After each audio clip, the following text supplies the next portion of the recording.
మల్కాజిరికి వచ్చి పోటీ చేస్తా ఉన్నాడు. ఇవాళ కేవలమైన సంపాదించిన భూములని ఆ భూములని కాపాడుకోవడానికి ఇవాళ మల్కాజిరిలో వచ్చి పోటీ చేస్తుంది. దయచేసి మీ అందరు కూడా మర్చిపోద్దని విజ్ఞప్తి చేస్తా ఉన్నాను.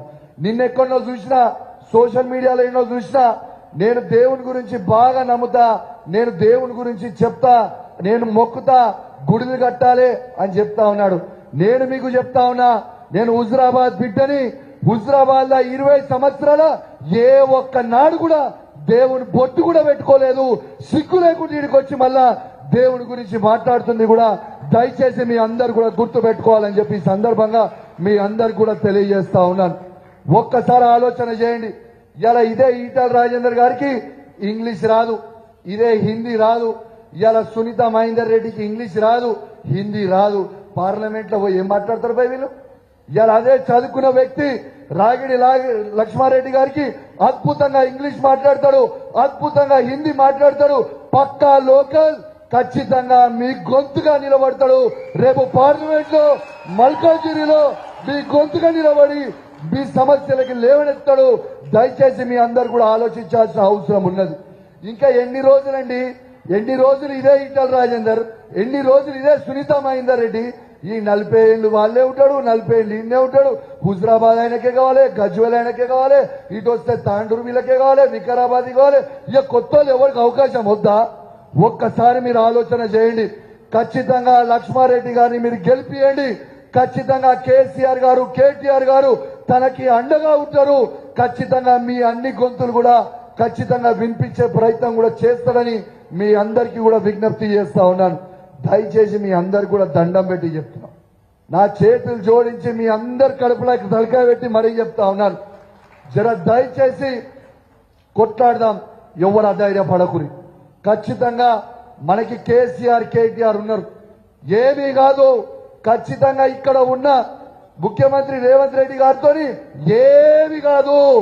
కేసీఆర్, కేటీఆర్ ఈ ఎంటిక కూడా పీకలేడు, ఎంటిక కూడా పీకలేవు. బిడ్డ, నువ్వు అమ్ముడు పోయేటోనివి నాకంటే బాగా మీ అందరికీ తెలుసు. మీరే ఆలోచన చేయండి. మీ పార్లమెంట్ సభ్యుడు ఉండే ఈ 5 సంవత్సరాల కనీసం మీకు ఏనాడన్నా ముఖం చూపించిండా? ఏడాడో ముఖం చూపించిండా? ఒక్కసారి మీరు ఆలోచన చేయండి. అదే విధంగా ఇవాళ సునీత మహేందర్ రెడ్డిని తీసుకొచ్చి ఇక్కడ ఎందుకు పెట్టిండా? సునీత మహేందర్ రెడ్డికి అసలు మల్కాజిరి పార్లమెంట్ ఏమైనా సంబంధమా? ఏమైనా సంబంధమా? అంటే బీజేపీతో కుమ్మక్కై ఈడ డమ్మి అయిన సునీత మహేందర్ రెడ్డిని పెట్టి ఈటల రాజేందర్ గెలిపిద్దామని పెట్టినాం. అదే విధంగా మీకు చెప్తా, మీ అందరికి చెప్పాలి, సేమ్ హుజురాబాద్ బై ఎలక్షన్ లో ఏ పని అయితే ఈ రేవంత్ రెడ్డి గారు చేసిరో మళ్ళీ అదే పని ఈ మల్కాజిరిలో చేయబోతా ఉన్నాడు. తస్మాత్ జాగ్రత్త. ఆనాడు నేను కూడా కాంగ్రెస్ లో ఉండే, ఆ రోజు కాంగ్రెస్ పార్టీ అభ్యర్థిగా ఉండేటుండే హుజురాబాద్ లో. కానీ ఏం చేసిండు? ఇదే ఈటల రాజేందర్ గారి దగ్గర 25 కోట్ల రూపాయలు తీసుకుపోయి అమ్ముడు పోయి కాంగ్రెస్ పార్టీ అధ్యక్షుడిగా ఉండుకుంటూ బీజేపీ అభ్యర్థి గెలుస్తాడని ఆ రోజు చెప్పిండు.